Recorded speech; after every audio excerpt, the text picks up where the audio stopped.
Assalamualaikum warahmatullahi wabarakatuh. Selamat pagi teman-teman. Perkenalkan, nama saya Resti Madinia. Dan saya Nina Ayuni. Dan saya Rizka Satyana Larasati. Dan saya Anita Suraya. Di sini kami ingin mempresentasikan tugas biologi yang materinya berjudul Teori Evolusi menurut pandangan beberapa ahli. Ahli yang mengemukakan teori evolusi adalah Jean-Baptiste de Lamarck dan Charles Darwin.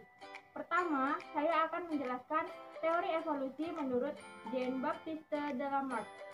Jean-Baptiste de Lamarck dikenal juga dengan J.B. Lamarck. J.B. Lamarck pada tahun 1744 sampai 1829, seorang ahli zoologi asal Prancis mengemukakan teori evolusi dalam bukunya yang berjudul Philosophie Zoologique.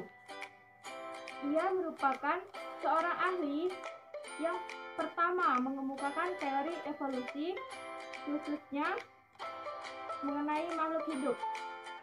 Teori Lamarck adalah sebagai berikut. 1. Makhluk hidup yang lebih sederhana merupakan nenek moyang dari makhluk hidup yang lebih sempurna. 2. Makhluk hidup beradaptasi dengan menggunakan organ tubuhnya. 3. Organ tubuh yang sering digunakan akan terus berkembang, sedangkan organ yang tidak berfungsi akan menghilang. Yang keempat, perubahan organ tubuh suatu organisme diwariskan kepada keturunannya. Dari keempat poin tersebut, dapat disimpulkan bahwa perubahan pada suatu individu disebabkan oleh faktor lingkungan dan diwariskan kepada keturunannya. Teori ini disebut dengan Lamarckisme atau use and diffuse. Contoh yang digunakan untuk menggambarkan teori Lamarckisme adalah jerapah yang memiliki leher panjang. Menurut dugaan Lamarck, jerapah yang memiliki leher panjang disebabkan oleh memakan daunan dari pohon yang tinggi, sehingga menyebabkan leher jerapah tersebut panjang. Sedangkan keturunan selanjutnya akan mengikuti nenek moyangnya yang memiliki leher panjang, sehingga keturunan selanjutnya dan selanjutnya akan memiliki leher yang panjang. Teori Lamarck ini hampir tidak ada lagi pengikutnya, meskipun sudah ada sebutan non-Lamarckisme atau Lamarckisme yang sudah diperbarui. Teori Lamarck ini tidak banyak pengikutnya karena hanya karakter saja yang dapat diturunkan, sedangkan karakter somatis yang diperoleh bukan berpengaruh dari lingkungan atau bukan beradaptasi pada lingkungan tempat tinggalnya. Yang kedua, teori evolusi Charles Robert Darwin. Pada tahun 1831, Darwin mengikuti pelayaran untuk memetakan jalur pelayaran dengan menggunakan kapal layar HMS Beagle. Selama pelayarannya, ia mendarat dan peristiwa besar yang menarik perhatian burung finch di Kepulauan Galapagos. Burung finch tersebut mirip dengan burung finch yang ditemukan di Amerika Selatan. Menurut Darwin, struktur yang bervariasi ini terbentuk karena adaptasi terhadap lingkungan tertentu. Awalnya, burung finch yang terdapat di Kepulauan Galapagos berasal dari satu spesies burung finch yang ada di daratan Amerika Selatan yang bermigrasi ke Kepulauan Galapagos. Variasi burung finch dapat dilihat dari perbedaan. Yang pertama, tidak ada dua individu yang sama persis dalam suatu spesies, kecuali kembar identik. Hal ini terbukti dengan adanya variasi dalam satu keturunan. Yang kedua, setiap populasi cenderung bertambah banyak karena setiap individu mempunyai kemampuan berkembang biak. Yang ketiga, untuk berkembang biak diperlukan makanan dan ruangan yang cukup, sehingga dibutuhkan perjuangan dari individu untuk bertahan hidup. Yang keempat, pertambahan populasi tidak berjalan secara terus-menerus karena adanya peristiwa seleksi alam. Dengan adanya peristiwa ini, maka hanya individu yang memiliki sifat yang sesuai dengan lingkungan yang tepat bertahan hidup dan bertambah banyak. Sebaliknya, individu yang tidak memiliki kemampuan untuk menyesuaikan diri lingkungannya akan musnah atau terusir dari lingkungan tersebut. Setelah kembali ke Inggris, Darwin terus memikirkan ide-idenya tentang evolusi. Menurutnya, evolusi seharusnya terjadi dalam waktu yang lama, ratusan, ribuan, bahkan jutaan tahun.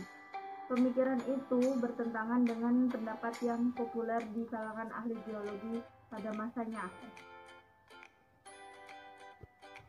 Pada saat itu, yang menyatakan bahwa bumi ini baru berusia 6.000 tahun. Hal ini memunculkan masalah baginya, akan tetapi ia menemukan jawaban atas masalah itu di dalam buku yang berjudul Principles of Geology, karangan Charles Lyell. Lyell di dalam bukunya menuliskan bahwa bumi itu mempublikasikan sebuah karya yang menyatakan bahwa populasi berubah sesuai deret ukur 1, 2, 4, 8, 16, dan seterusnya. Sedangkan jumlah makanan sesuai deret hitung 1, 2, 3, 4, 5, dan seterusnya. Pada manusia, hal ini mengakibatkan terjadinya kelaparan, penyakit, dan perang, sehingga akan mengurangi terjadinya ledakan populasi penduduk dan akhirnya menyebabkan kelaparan serta kematian dan kemiskinan. Darwin yang sedang mengamati hewan dan tumbuhan menemukan kesamaan ide dengan Malthus pada kehidupan hewan dan tumbuhan. Oleh karena itu, Darwin menggunakan ide Malthus ini untuk menjelaskan teori evolusi lebih lanjut. Akhirnya, kajian Darwin terhadap aspek geologi, seleksi buatan, serta ekonomi dan kependudukan yang berkaitan dengan beberapa teori evolusi menghasilkan beberapa kesimpulan sebagai berikut. A. Deretan fosil yang ditemukan pada batuan tua berbeda dengan yang ditemukan pada batuan yang lebih muda. B. Perbedaan pada fosil tersebut dikarenakan adanya perubahan yang terjadi secara perlahan-lahan. C. Perbedaan dapat berkembang dari satu jenis makhluk hidup menjadi berbagai jenis makhluk hidup dengan adanya perkawinan. D. Makhluk hidup memerlukan makanan dan ruang supaya dapat berkembang biak, tumbuh, dan berkembang. Oleh karena itu, makanan dan ruang merupakan faktor pembatas pada waktu populasi bertambah besar. Contoh bentuk seleksi yang dilakukan oleh manusia dan merupakan langkah ke arah pembentukan hewan dan tumbuhan baru dalam waktu singkat, yaitu pemulihan hewan dan tumbuhan. Hal ini ditentukan Darwin pada pemulihan hewan dan tumbuhan. Hal ini ditemukan oleh Darwin pada pemulihan merpati dan pembentukan berbagai bentuk kol. Sebelum Darwin mempublikasikan idenya tentang evolusi, ia menerima karangan ilmiah dari Alfred Russel Wallace yang melakukan penelitian di Malaya. Tulisan Wallace sesuai dengan ide Darwin, sehingga keduanya memutuskan untuk menerbitkan hasil tulisan mereka secara bersama-sama.